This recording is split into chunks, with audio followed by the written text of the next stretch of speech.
I'm a successful wedding photographer, but my family calls it a hobby. When I helped my brother's wedding, they accused me of ruining his special day and my dad called me an embarrassment in front of everyone. I, 32M, run a successful wedding photography business in Seattle. Started it 5 years ago after working as a freelancer for almost 8 years. Now I have a team of 6 photographers and we handle about 80 weddings per year. My business is doing well and I'm proud of what I built. My family situation is complicated. My mom died when I was 16 and my brother Tyler, 28M, was 12.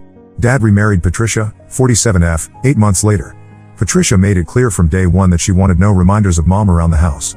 She packed away all mom's photos, threw out her kitchen items, and even painted over the wall where mom had written our heights as kids. Dad went along with everything Patricia wanted. Tyler adapted quickly to the new setup. He called Patricia mom within 6 months and seemed happy with the arrangement. I couldn't do it. Every time I saw Patricia in mom's kitchen or sitting in mom's chair, something inside me rebelled. Patricia noticed my resistance and started making comments about how I was holding the family back from moving forward. When college time came, Dad told me I needed to figure out my own finances because real men pay their own way. I worked 3 part-time jobs while studying and took out student loans. Meanwhile, Tyler got his full ride to an expensive private college paid by Dad and Patricia. When I asked Dad about the difference in treatment, he said Tyler was more responsible with money and deserved the investment. After college, I started freelance photography while working at a camera store. Patricia would ask about my work at family dinners and then make comments about how photography wasn't a real career and I should get a proper job like Tyler, who went into accounting. She'd compare my beat-up Honda to Tyler's new BMW that Dad bought him as a graduation gift. The breaking point came 4 years ago. I went to the family house to pick up some of mom's jewelry that Dad had promised me years earlier. The house was empty with a sold sign in the yard. Dad and Patricia had moved to a condo without telling me. When I called Dad, he said they decided to downsize and had donated mom's remaining belongings to charity. He told me I was being dramatic when I got upset about losing the last pieces of mom I had left. I stopped talking to Dad and Patricia after that. Tyler tried to play peacekeeper for a while, but eventually he stopped calling too. We'd see each other maybe twice a year at distant relatives' events and exchange pleasantries, but that was it. 3 months ago, Tyler called me directly. He was getting married to his girlfriend Rebecca, 26F, and wanted me to come to the wedding. He said he missed having me around and wanted to fix our relationship. I was surprised but agreed to attend. Tyler mentioned they already had a photographer booked, so I offered to bring my camera as a backup or to take some candid shots of the family. He said that wasn't necessary but thanked me for offering. The wedding was last Saturday at a fancy venue in Bellevue. I arrived wearing my best suit and brought a small gift. Tyler seemed genuinely happy to see me when I walked in. He introduced me to Rebecca, who was polite but seemed to know very little about me. Tyler had apparently not talked about our family situation much. During cocktail hour, Patricia approached me. She looked me up and down and commented that I looked better than she expected for someone in my line of work. She asked if I was still doing the photography thing or if I had gotten a real job yet. Before I could answer, she moved on to talk to other guests. The seating chart had me at table 12, near the back of the room. Most of Tyler's college friends and Rebecca's work colleagues were at the front tables near the family. I sat with some distant cousins I barely knew. During dinner, Dad walked over to my table. He had been drinking and his voice was louder than normal. He started talking about how surprised he was to see me there since Tyler hadn't mentioned inviting me. He said he hoped I wasn't planning to cause any drama or make the day about myself like I always did. Patricia appeared next to him and added that she hoped I understood this was Tyler's special day and not an opportunity for me to network for my little hobby business. The conversation was loud enough that other people at nearby tables turned to look. One of Rebecca's aunts asked if everything was okay. Dad waved her off and said family business was complicated sometimes. He told me I should probably leave early to avoid any awkwardness. I excused myself from the table and went to the restroom to collect my thoughts. When I came back, I decided to just finish dinner quietly and leave during the dancing. As I walked past the kitchen area toward my table, I noticed the catering staff setting up for the main course service. I recognized the head server immediately. It was Jake, who used to work for my biggest competitor before the company went under last year. I had hired Jake and 2 other photographers from that business when they needed work. Jake saw me and came over looking confused. He asked what I was doing there as a guest. I asked him the same question about why he was serving food instead of taking photos.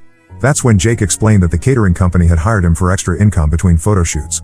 He said the original photographer for the wedding had canceled 2 weeks ago due to a family emergency, and the couple had been scrambling to find a replacement. Jake told me the venue coordinator was stressed because they couldn't find anyone available on such short notice. The couple had decided to just use disposable cameras on the tables and ask guests to take photos with their phones. Jake mentioned that Tyler had seemed really disappointed about not having professional photos of his wedding. I asked Jake if he was sure about the photographer canceling. He said yes, and that Rebecca had been calling photography studios all week trying to find someone. I realized Tyler had lied to me about already having a photographer. He had turned down my offer to help, and now his wedding wouldn't have professional photos.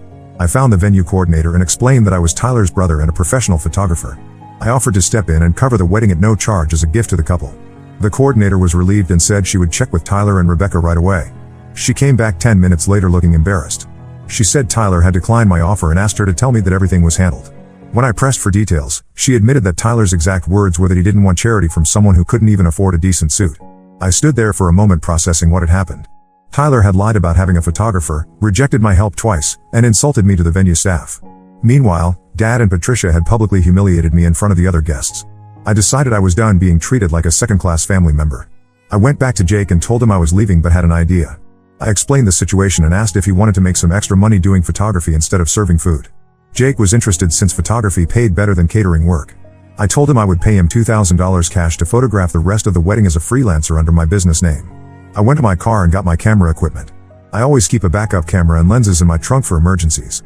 I gave Jake my equipment and a quick briefing on what shots to prioritize.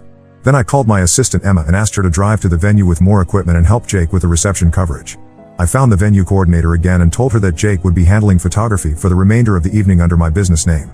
I gave her my business card and said any questions about the service should be directed to me. Then I left the venue. Emma texted me updates throughout the evening. She and Jake captured the cake cutting, first dance, and all the typical wedding moments. They got great shots of Tyler and Rebecca looking happy, and the family celebrating together. By all accounts, it was beautiful photography that Tyler and Rebecca would treasure. On Sunday morning, I got a call from Tyler. He was furious. He said I had humiliated him by hiring photographers without permission and making him look like he couldn't afford proper wedding coverage. He accused me of trying to upstage him on his wedding day and making everything about my business. I explained that I was just trying to help after learning his photographer had canceled. Tyler said that was impossible because they had never hired a photographer in the first place. He admitted they had decided to skip professional photos to save money for their honeymoon. Tyler said Dad and Patricia were right about me always causing drama. He said I had proven that I couldn't be trusted to put family first. Rebecca had apparently been mortified when she learned that Tyler's brother had hired photographers without discussing it with him first. I told Tyler that if he didn't want professional photos of his wedding, Jake and Emma could delete all the images. Tyler said it was too late because other guests had already seen the photographers working and were asking about the pictures. The call ended with Tyler saying he needed space to think about whether he wanted me in his life at all. He said I had ruined what should have been the happiest day of his life by making it about my need to prove something. I sent Jake his payment and told him to keep the photos unless Tyler specifically requested them. Emma returned my equipment and said the wedding had been beautiful despite the family drama. Now I'm wondering if I made a mistake. I was trying to help Tyler have good photos of his wedding, but he sees it as me overstepping boundaries and showing off. Dad and Patricia are probably telling everyone that I crashed the wedding and forced my services on Tyler for attention. Part of me thinks Tyler should be grateful that his wedding was professionally photographed for free. But I can also see how my actions might have made him uncomfortable if he really didn't want the photos in the first place. I haven't heard from any family members since Tyler's call on Sunday. I'm not sure if I should reach out to try to explain my side, or just wait for things to calm down. Was I wrong to arrange photography for Tyler's wedding without his explicit permission? I thought I was doing something nice, but maybe I just made everything worse. Update 1: I got a lot of responses on my original post telling me I did nothing wrong. Some people said my family sounds toxic and I should go no contact. Others said I should have just minded my own business at the wedding. I appreciate everyone who took time to respond. Things have gotten more complicated since I posted. Tyler did end up wanting the wedding photos after all, but not in the way I expected. 2 days after my original post, Rebecca called me directly. She got my number from the business card I left with the venue coordinator. Rebecca said she wanted to apologize for Tyler's reaction and explain what really happened. She told me that Tyler had been stressed about not having wedding photos but was too proud to ask Dad for more money. They had originally budgeted for a photographer but had to cancel when Rebecca's parents pulled out of paying for part of the wedding at the last minute. Her parents had gotten divorced 6 months earlier and were both dealing with legal bills. Rebecca said Tyler was embarrassed about having to cut corners on their wedding. He had been trying to put on a brave face about using disposable cameras, but she could tell he was disappointed. When Jake and Emma showed up with professional equipment, Tyler panicked because he thought it would be obvious to everyone that they couldn't afford proper photography. Rebecca asked if she could see the photos Jake and Emma took. I told her I would need Tyler's permission since it was his wedding. She said she would handle Tyler and asked me to send her a link to a private gallery with the images. I created an online gallery with about 200 of the best shots from the evening. Jake and Emma had done excellent work. The photos captured all the important moments and everyone looked happy and natural. There were beautiful shots of Tyler and Rebecca during their first dance, candid moments of the families celebrating, and artistic photos of the venue and decorations.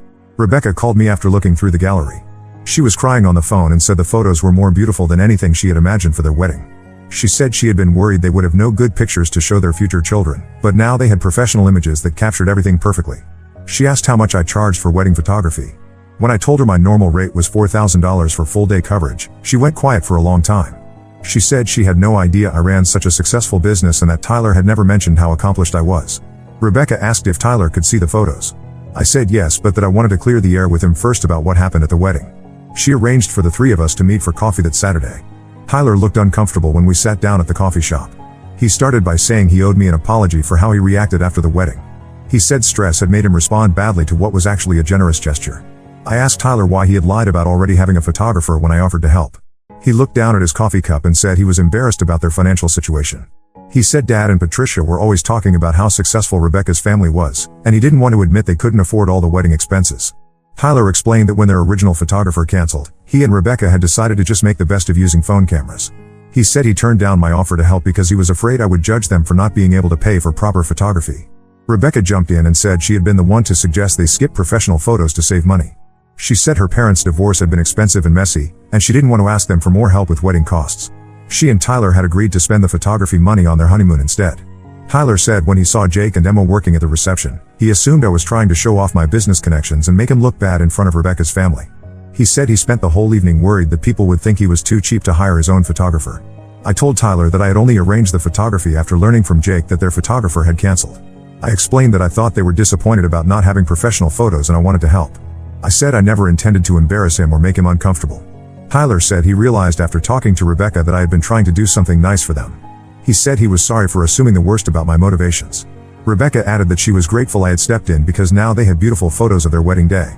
Then Tyler brought up something I hadn't expected. He said Dad and Patricia were telling people at their country club that I had crashed his wedding and forced photography services on him for publicity. He said they were claiming I was desperate for business and used his wedding as a marketing opportunity. Tyler said he had tried to correct their version of events, but Dad and Patricia kept insisting I had acted inappropriately. He said Patricia had been calling Rebecca's family members to apologize for my behavior at the wedding. Rebecca looked angry when Tyler mentioned this. She said Patricia had called Rebecca's mother and aunt to explain that Tyler's brother had boundary issues and they were sorry if I had made anyone uncomfortable. Rebecca said her family had been confused by the call since they thought the photographers were wonderful and very professional. Tyler said he wanted to set the record straight with Dad and Patricia about what really happened.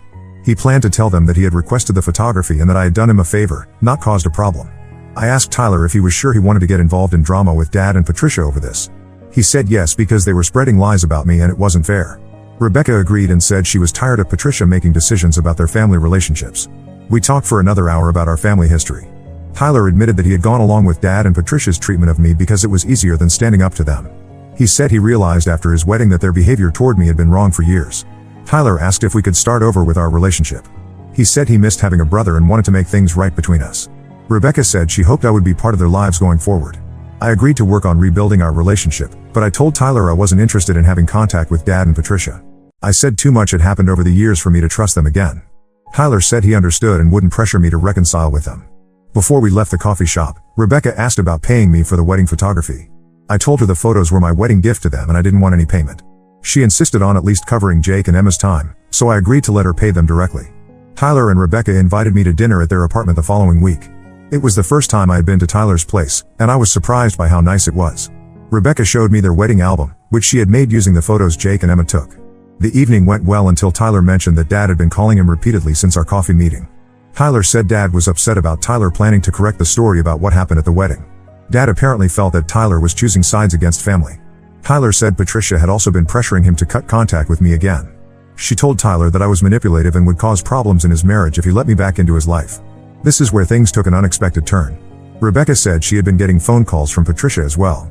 Patricia had been calling Rebecca at work to share stories about my supposedly problematic behavior over the years. Patricia told Rebecca that I had always been jealous of Tyler and would try to sabotage their marriage.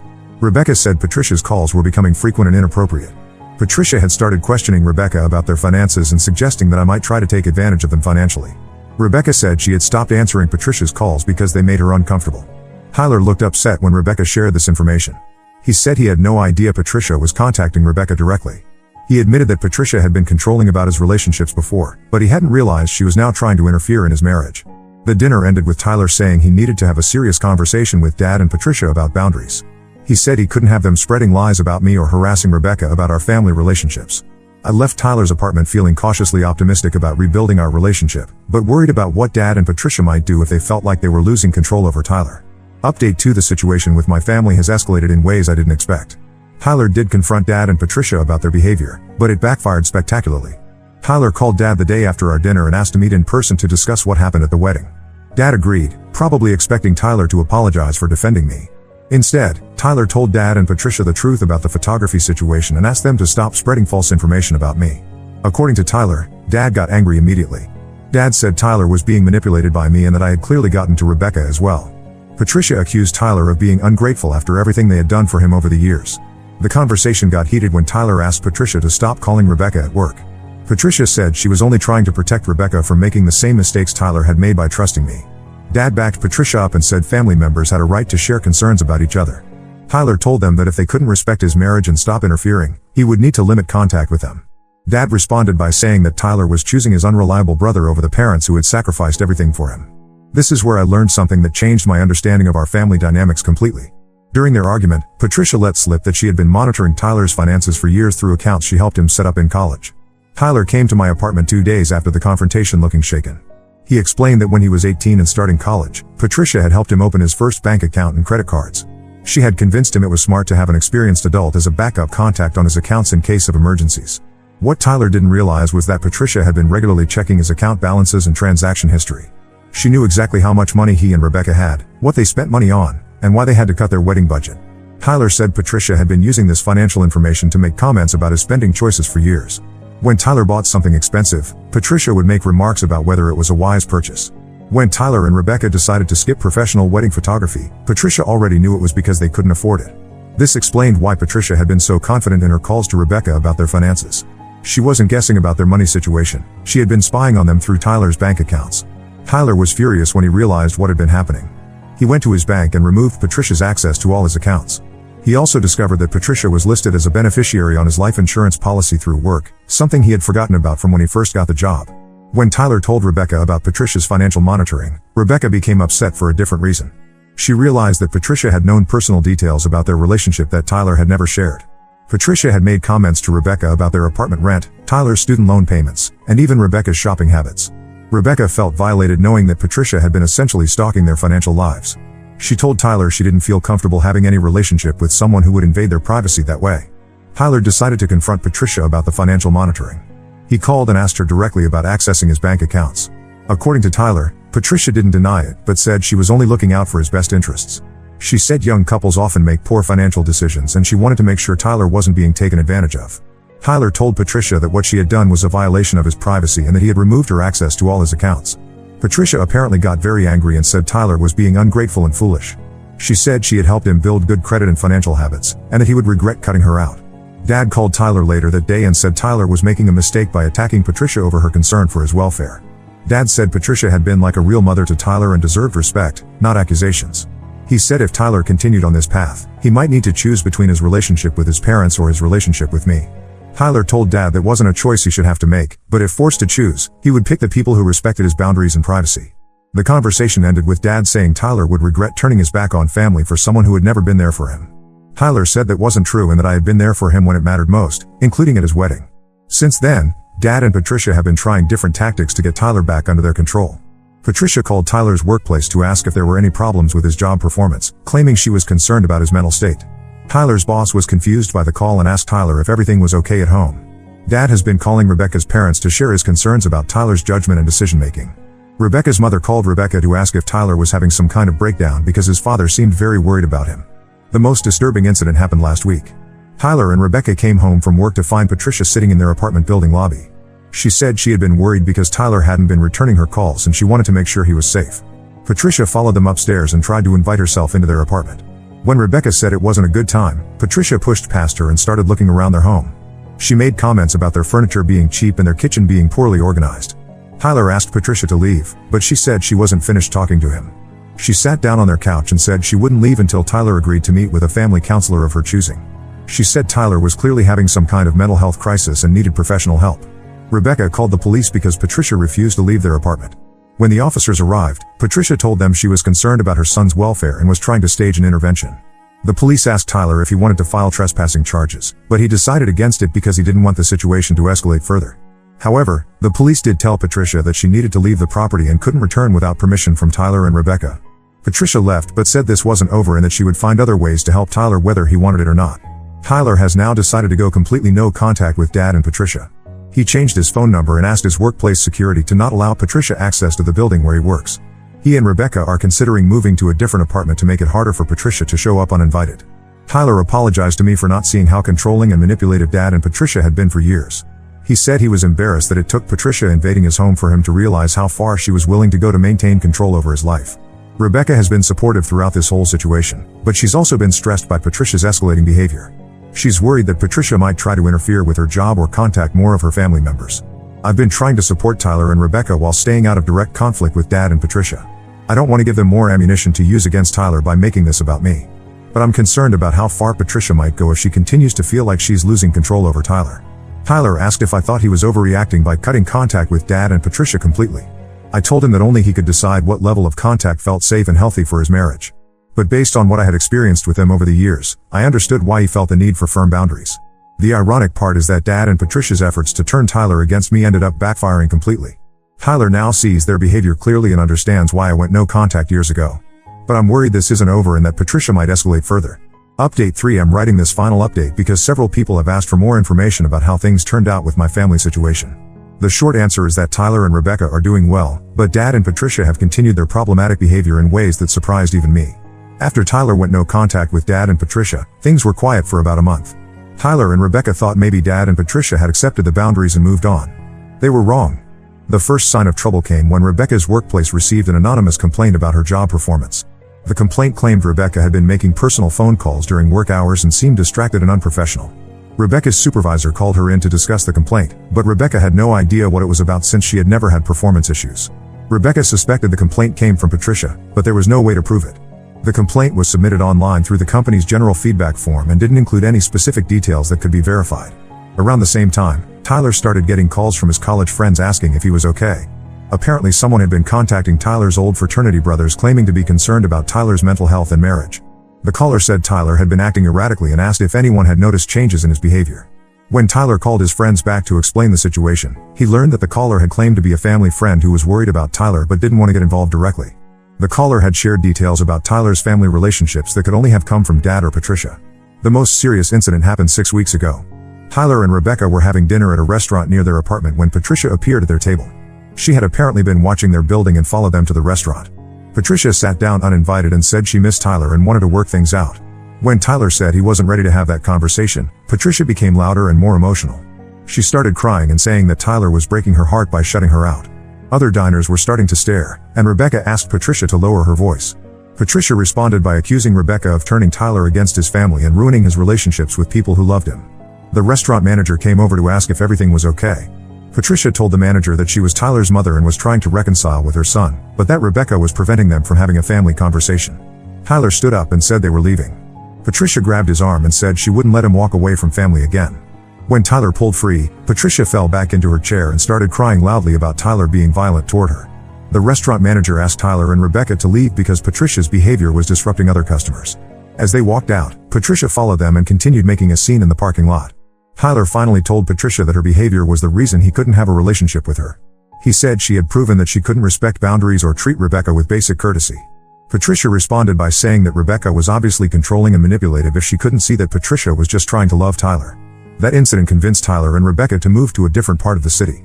They found an apartment in a complex with security gates and didn't share their new address with anyone who might pass it along to Dad and Patricia. They also hired a lawyer to send Dad and Patricia a formal cease and desist letter. The letter outlined the harassment behaviors and warned that continued contact attempts could result in restraining order proceedings. Dad called Tyler from a different phone number after receiving the legal letter. Dad said Tyler was making a huge mistake and that family problems should be handled within the family, not through lawyers. He said Tyler was being influenced by people who didn't understand family loyalty. Tyler told Dad that he would consider rebuilding their relationship if Dad and Patricia agreed to respect his boundaries and stop contacting Rebecca or her family. Dad said those terms were unreasonable and that Tyler was asking them to pretend his marriage was more important than his original family. The call ended with Dad saying that Tyler would regret choosing outsiders over the people who raised him. Tyler hasn't spoken to Dad since then. Meanwhile, my relationship with Tyler and Rebecca has continued to improve. We have dinner together regularly, and they've introduced me to their friend group. Rebecca's parents have been welcoming to me, and I think they appreciate having another perspective on the family dynamics Tyler grew up with. Tyler has been working with a financial advisor to make sure his accounts and credit are fully separate from any influence Dad and Patricia might still have. He discovered that Patricia had been listed as an emergency contact on several of his accounts beyond just banking, including his health insurance and retirement fund from work. Rebecca has been dealing with occasional anonymous complaints at her workplace, but her supervisor now knows about the family situation and disregards any feedback that seems suspicious or lacks specific details. Last month, Tyler and Rebecca decided to have a small ceremony to renew their wedding vows. They wanted to celebrate their marriage in a way that focused on the people who supported their relationship rather than the drama that surrounded their original wedding. They invited about 20 people, including Rebecca's family, their close friends, and me. I photographed the ceremony as my gift to them, and this time Tyler specifically requested my help rather than me having to arrange it as a surprise. The vow renewal was beautiful and relaxed.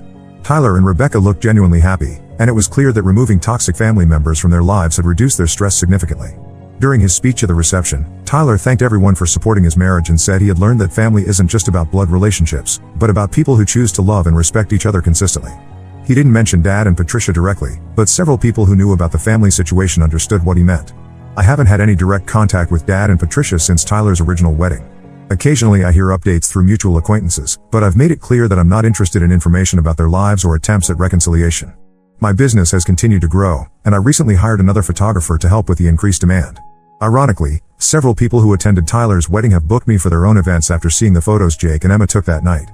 Tyler asked me recently if I ever regret how everything played out with our family. I told him that I wish things could have been different, but that I'm proud of the life I've built and grateful for the relationship we have now. I also told him that seeing him stand up for his marriage and his own boundaries has been one of the most positive things to come out of this whole situation. Tyler said that watching me maintain my independence and success despite Dad and Patricia's disapproval had shown him that it was possible to have a good life without their approval. We still don't know if Dad and Patricia will eventually accept the new boundaries or if they'll continue trying to insert themselves into Tyler's life.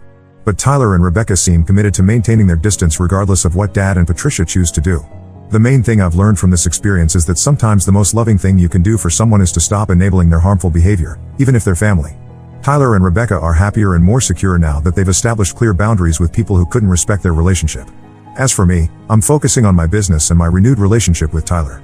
I'm not looking for reconciliation with Dad and Patricia, but I'm open to whatever the future brings as long as it doesn't compromise the peace and stability I've worked hard to create. Some people might think it's sad that our family fell apart over what started as a wedding photography situation.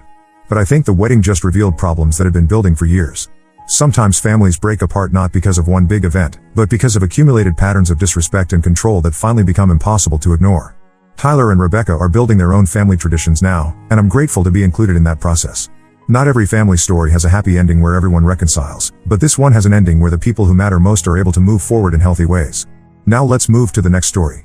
Story 2. My wife had been having an affair with my boss for 15 years and my son wasn't mine, but when he found out he refused to leave me for his real father. I am confused. I never thought I would be writing this post, but here I am. I need to get this off my chest as my whole world has turned upside down in the last few weeks. I am still trying to process everything that has happened and figure out what to do next. Some background information first. I have been married to my wife Monica for 17 years. We met during our final year of college when we were both studying business administration. Monica was the most beautiful girl in our class. Everyone wanted to date her, but she chose me, a simple guy from a middle-class family. We dated for 2 years before getting married right after graduation. Our families were against the marriage, saying we were too young and needed to focus on our careers first. But we were madly in love and convinced we could handle anything life threw at us. The first few years of marriage were tough. We both worked entry-level jobs trying to make ends meet. We lived in a tiny one-bedroom apartment and could barely afford groceries some months. Despite the financial struggles, we were happy. Monica was always optimistic and kept saying things would get better soon. Then came the biggest surprise of our lives. Monica was pregnant. We hadn't planned for a baby so soon, but were excited about becoming parents. However, the timing couldn't have been worse. Monica had just lost her job due to company downsizing and I was barely making enough to cover our basic expenses. This was when I got lucky and landed a job at Anderson & Partners, one of the top consulting firms in our city. My boss Peter personally hired me after a grueling interview process. He saw potential in me despite my lack of experience and took me under his wing. The salary was much better than my previous job and helped us prepare for the baby's arrival. Harold was born in winter of 2008. He was the most beautiful baby I had ever seen. Monica had a difficult pregnancy and delivery, so we decided she would stay home with Harold while I focused on building my career. Peter was very understanding and helped me learn everything about the consulting business.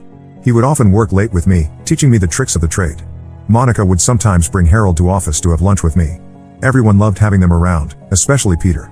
He would always make time to play with Harold and bring him small gifts. His wife Linda couldn't have children due to some medical issues, so he treated Harold like the son he never had. Looking back now, I realize how blind I was to what was really happening. Over the years, I worked hard and climbed the corporate ladder. We moved to a better neighborhood, bought a nice house, and could finally afford family vacations. Peter and Linda became close friends. We would spend holidays together, go on couple trips, and our families became inseparable. They even helped us financially when we were renovating our house. Monica was the perfect wife and mother. She took care of everything at home while I focused on work. She was active in Harold's school activities, hosted dinner parties for my colleagues, and everyone admired how well she managed everything. Peter would often comment on how lucky I was to have such a wonderful wife. The changes started about 6 months ago. Monica began acting differently. She started dressing up more even when staying at home. She got a new phone and would get very protective about it. If I came near her while she was texting, she would quickly lock the screen or turn it face down. When I asked about it, she said I was being paranoid and needed to trust her more. She also started showing more interest in my work schedule, especially my business trips. She would ask detailed questions about when I would leave and return. Whenever I had to travel, she would insist on not disturbing her in the evenings as she would be busy with her book club meetings or helping Harold with school projects. Last month, I had to go to Chicago for a week-long conference. 2 days into the trip, most of the meetings got canceled as the main client had a family emergency. I decided to return home early and surprise Monica. I didn't tell her I was coming back as I wanted to see her genuine reaction. I reached home around 7 p.m. on a Wednesday. The lights were on and I could hear music playing inside. I used my key to enter quietly, thinking I would surprise Monica in the kitchen where she usually prepared dinner at this time. But the kitchen was empty. I heard noises coming from upstairs. As I climbed the stairs, I started hearing voices from our bedroom. I recognized Monica's laugh, but there was also a man's voice. My heart started racing as I approached the door. What I saw when I opened it will haunt me forever. Monica was in bed with Peter. They were so engrossed in each other that they didn't notice me at first. When Monica finally saw me standing in the doorway, she screamed and tried to cover herself. Peter jumped out of bed and started grabbing his clothes. I stood there frozen, unable to process what I was seeing. My wife and my boss, the two people I trusted most in my life, had betrayed me in the worst possible way. Monica started crying and begging me to let her explain. She kept saying it wasn't what it looked like. Peter didn't say anything. He just got dressed and walked past me like I wasn't even there. I heard his car start and drive away as Monica continued crying and pleading with me. That night, after hours of crying and screaming, Monica finally told me everything. The affair had started just months after I joined the company. What began as innocent flirting during office parties turned into secret meetings and hotel rendezvous. They had been seeing each other behind my back for almost my entire career at the company. But the worst was yet to come. Through her tears, Monica confessed that Harold wasn't my biological son. She had gotten pregnant early in her affair with Peter but decided to pass the baby off as mine to avoid any scandal. She said she had wanted to tell me many times over the years but couldn't bear to hurt me. Everything made sense now, why Peter had always been so interested in Harold's life, why he treated him specially compared to other employees' children, why Harold had Peter's blue eyes while Monica and I both had brown eyes. I had never questioned it because the possibility of such betrayal had never crossed my mind. I kicked Monica out that night. I couldn't stand looking at her face or listening to her excuses anymore. She kept trying to convince me that despite everything, she did love me in her own way. But how can you say you love someone after lying to them for 15 years about their own child? The next day, I went to office early. I knew Peter would try to damage control the situation, so I beat him to it. I called an impromptu meeting with the entire department and exposed their affair in front of everyone. I also told Linda, who had just arrived for a breakfast meeting with Peter. The look of shock and pain on her face made me realize she had no idea about any of this. Peter tried to play it cool at first, saying I was making false accusations out of jealousy over his success. But when Linda confronted him about specific dates and incidents, he couldn't keep up the lies anymore. He got angry and threatened to fire me for creating a hostile work environment. Linda left the office in tears while everyone watched in shocked silence. The hardest part was telling Harold. I sat him down after school and tried to explain everything as gently as possible. To my surprise, he wasn't shocked at all. He told me he had known for about 2 years that I wasn't his biological father. He had overheard Monica talking to someone on phone about keeping the truth from me. He had done some research on genetics after that and realized that it was impossible for two brown-eyed parents to have a blue-eyed child. Harold said he never brought it up because he was afraid of losing me. He told me that regardless of biology, I was his real father, the one who had taught him to ride a bike, helped him with homework, coached his baseball team, and been there for every important moment of his life. He said he didn't want to have anything to do with Peter or Monica and wanted to continue living with me. Now I am stuck in this impossible situation. Monica wants Harold to build a relationship with his biological father. Peter is suddenly acting like he has rights over my son and is threatening legal action. Harold is refusing to see either of them and gets angry whenever I bring up the subject. I love Harold like my own flesh and blood, but I don't want to be the reason he misses out on having a relationship with his biological father. I need advice on how to handle this situation. Should I force Harold to meet Peter? Should I fight for custody or step aside since I am not his real father? Am I being selfish in wanting to keep Harold with me? Any suggestions would be appreciated. Edit. Thank you everyone for your support and advice. Many of you asked about the DNA test. Yes, I got it done immediately after Monica's confession and it confirmed that Harold is not my biological son. Update 1. It's been 3 weeks since my original post. First, I want to thank everyone for their supportive comments and messages. The situation has gotten more complicated, and I need to get this off my chest. Monica moved back to her parents' house the day after I kicked her out. Her parents called me multiple times trying to convince me to give her another chance. They kept saying that marriages go through rough patches and that I should think about Harold's future. When I told them about the 15-year affair and Harold's real father, they went quiet. Apparently, Monica had told them I was being unreasonable about a recent minor indiscretion. Last week, I received a letter from Monica's lawyer. She is filing for divorce and wants full custody of Harold. Her lawyer claims that since I am not Harold's biological father, I have no legal rights over him. They are arguing that I am emotionally manipulating Harold and turning him against his mother and real father. The letter also mentioned that Peter is willing to take full financial responsibility for Harold's upbringing and education. I immediately hired Karen, a lawyer who specializes in family law. She was recommended by a colleague who went through a similar situation. Karen says we have a strong case because I'm listed as the father on Harold's birth certificate and have been acting as his father for 15 years. She also said that at Harold's age, the court will consider his preferences regarding custody. The situation at work has become unbearable. Peter tried to fire me claiming poor performance, but HR intervened. They said firing me right after I exposed the affair would look like retaliation and could lead to a lawsuit. Instead, they moved me to a different department on the other side of the building. Most of my colleagues are supportive, but office politics have made things awkward. Some people who used to be friendly now avoid me in the hallways or stop talking when I enter the break room. I overheard someone saying I should have handled things privately instead of creating drama at work. But how was I supposed to stay quiet about such betrayal? Linda, Peter's wife, filed for divorce last week. She hired a private investigator who discovered that Peter had multiple affairs over the years. Monica wasn't his first or only mistress. Linda came to see me and apologized for not believing me years ago when I mentioned Peter's inappropriate behavior with female employees. She had noticed signs, but Peter always managed to convince her she was being paranoid. The most shocking development came when Monica's sister Rachel reached out to me. Rachel and I were never close as she lives in another state, but she felt I needed to know the whole truth. She revealed that Monica and Peter had been planning to leave their spouses and start a new life together. They were waiting for Harold to turn 18 before making their relationship public. Rachel showed me screenshots of conversations between her and Monica from the past few years. Monica had been confiding in her sister about the affair. She would complain about how tired she was of living a double life and how Peter kept promising to leave Linda but never did. In one message, Monica wrote that she only stayed with me because I provided financial stability while Peter provided the excitement she craved. What made my blood boil was discovering their financial deception. Rachel revealed that Monica had been transferring money from our joint account to a secret account for years. Every month, she would move $500,1000 claiming it was for Harold's college fund. But actually, she used that money to fund her lifestyle with Peter, expensive hotels, gifts, weekend getaways disguised as business trips. When I confronted Monica about this, her response made me sick. She blamed me for being too focused on work and not giving her enough attention. She said Peter understood her emotional needs better and made her feel special. According to her, I should be grateful that she stayed with me all these years instead of leaving with Peter early in their affair.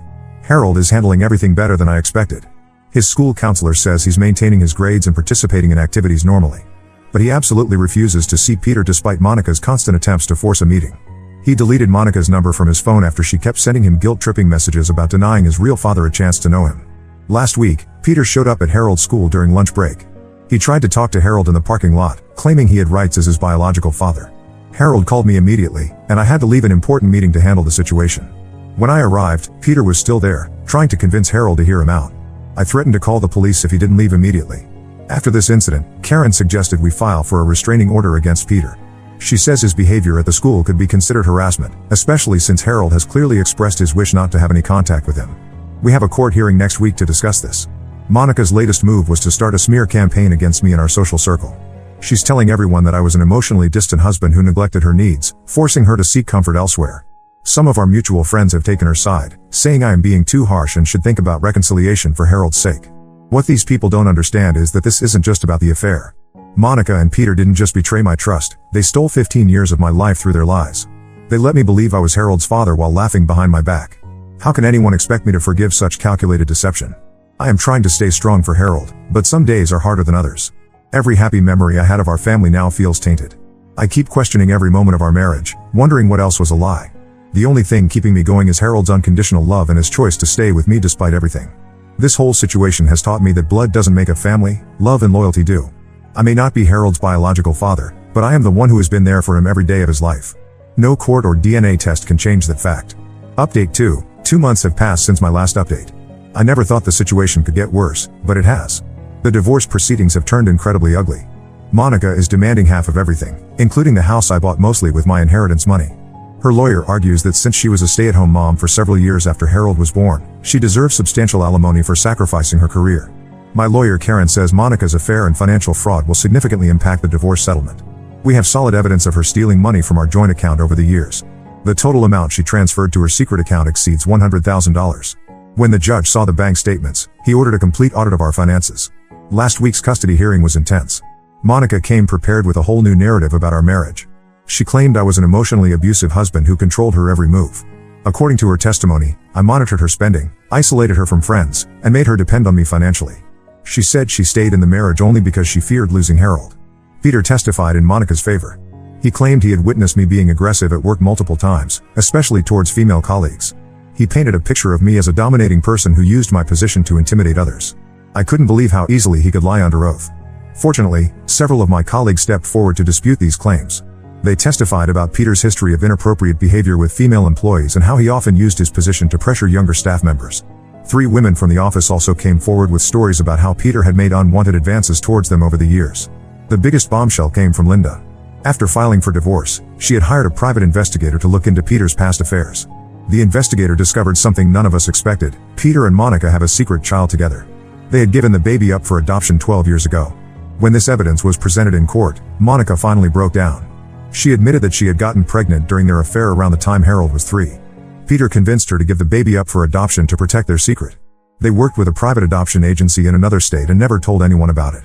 The judge was furious about this deception, especially since Monica had been demanding custody of Harold while hiding the existence of another child. Her credibility was completely destroyed. The revelation also impacted Peter's attempt to claim parental rights over Harold, as it showed a pattern of abandoning his children when it suited him. Harold took the news about his secret sibling very hard. He locked himself in his room for days after finding out. When he finally opened up to me, he said he felt betrayed all over again. Not only had his mother lied about his real father, but she had also hidden the existence of his biological sister or brother. Last week, Harold asked me to help him find his sibling. He said he has a right to know about his biological family history, especially regarding any genetic health conditions. While I understand his curiosity, I'm worried about opening this can of worms. The adopted child might not know they're adopted, or their family might not want any contact. Monica tried to use Harold's interest in finding his sibling as leverage. She offered to share all the information about the adoption if he agreed to spend weekends with her and Peter. Harold refused, saying he would find his sibling through legal channels rather than make deals with people who had lied to him his whole life. The private investigator Linda hired also uncovered financial records showing that Peter had been supporting Monica in more ways than we knew. He had set up a separate company in her name and was channeling money through it, possibly to avoid taxes. This information has now been turned over to the relevant authorities. Karen says all these revelations strengthen our case for both the divorce settlement and custody arrangements. The judge seems inclined to consider Monica's deception and financial fraud when making his final decision. We have another hearing scheduled for next month where the custody arrangement will be finalized. Meanwhile, Harold has started talking about changing his last name to mine legally. He says he doesn't want to have any connection to Peter's family name once the truth about his birth certificate comes out. While I'm touched by this gesture, I told him to take time and think it through carefully. These are big decisions that shouldn't be made in anger. Update 3. It's been 6 months since everything came to light. The dust has finally started to settle. The divorce was finalized last week, and things turned out better than expected. Due to Monica's documented infidelity, financial fraud, and the hidden adoption, she got much less than she demanded. The judge awarded me the house since I had paid for most of it with my inheritance. She only got a portion of our joint savings after returning the money she had stolen over the years. The custody battle ended in my favor as well. The judge granted me primary custody of Harold with Monica getting supervised visitation rights every other weekend. However, Harold still refuses to see her. Peter also got limited visitation rights as the biological father, but Harold maintains his stance of not wanting any relationship with him. I left Anderson and Partners last month. The work environment had become too toxic to handle. Peter tried to make my life difficult by assigning impossible deadlines and criticizing my work in front of clients. Surprisingly, his behavior worked in my favor.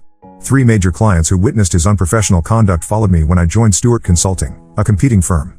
My new position pays significantly better and the work environment is much healthier. Monica and Peter moved in together after both their divorces were finalized. They bought a house in the upscale part of town and seem happy together. However, their actions have cost them dearly in terms of relationships. Most of their friends have cut ties with them. Even Monica's parents, who initially supported her, have distanced themselves after learning about the secret adoption. Harold has started seeing a counselor to help him process everything. He's doing much better now and has joined the school basketball team. His grades have improved, and he's talking about college plans. We managed to locate his biological sibling, a girl named Emma living with her adoptive family in Colorado. Her parents were understanding when we reached out and agreed to let Harold and Emma exchange letters. They want to wait until both kids are 18 before allowing any direct contact. Linda has become an unexpected ally throughout this ordeal. She helped us navigate the legal process and even testified against Peter despite his attempts to buy her silence. She recently moved to Florida to start fresh but stays in touch regularly. She treats Harold like a nephew and sends him birthday and Christmas gifts. The financial investigation into Peter's company revealed extensive tax fraud. The authorities are building a case against him.